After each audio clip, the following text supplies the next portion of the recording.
Hi, I'm Pantazi. Today we're going to talk about the third target on Hohan Sokens' secret notes. It's called Kasumi, and it's in the temple area, and it can be a fatal attack that he describes if you attack it with an ishiken, which is a shoken, uraken, which is the back two knuckle or back fist, and also what he claims to be a dagger. Now, of course, you could stick a dagger in someone's head and they're going to have a difficulty with that. Okay, but you could also use the butt end like a hammering below. And a lot of times I believe that is one of the attacks that they used. Okay, it wasn't just slicing with the knife. It was going in with the hammering type of an action on some of these targets, especially up in the skull region where you can crack the skull or crush the skull in certain locations because of the fragility of the bone. So anyway, this is again a fatal target, and it's because of the blood loss and the hemorrhaging.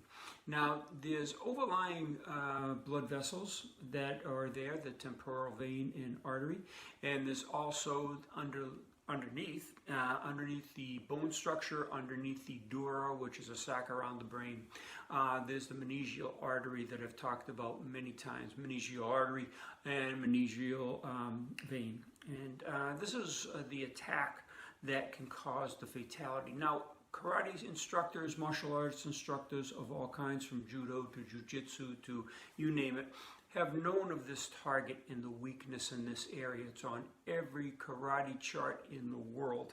And it's, again, widely understood that it's going to be able to cause that fatality. However, what's not really understood in what we're developing in the Hohan Sokens notes is our modern day usage. How you can disable, dysfunction, or escalate to a greater technique with an opponent using these targets without causing the fatality.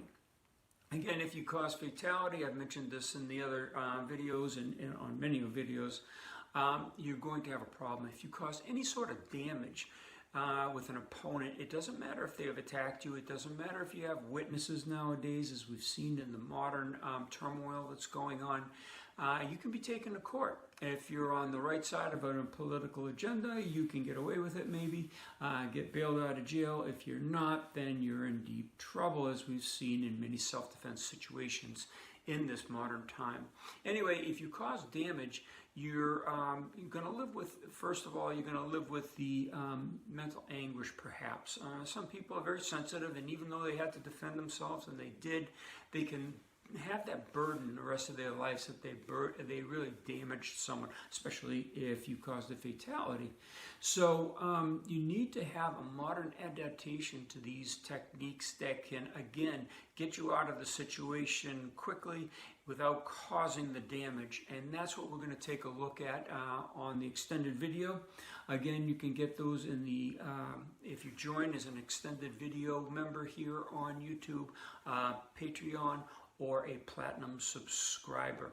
And I suggest the platinum because we cross-link many times to other films that are in there so you can get a deeper understanding.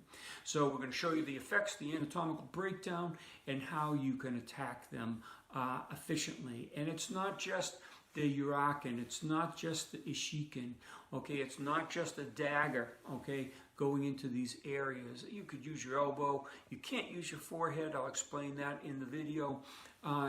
There's many different techniques or tools you could use as long as you have the correct trajectory, and that's the key. You have to have a proper tool, okay, you can't use your head too broad, okay. You need the proper trajectory to get these structures, the blood vessels, the nerves, the bones, the ligaments, the tendons, to give way easily, efficiently. That's what it's all about. That's what's in the extended video. Hope you can join us.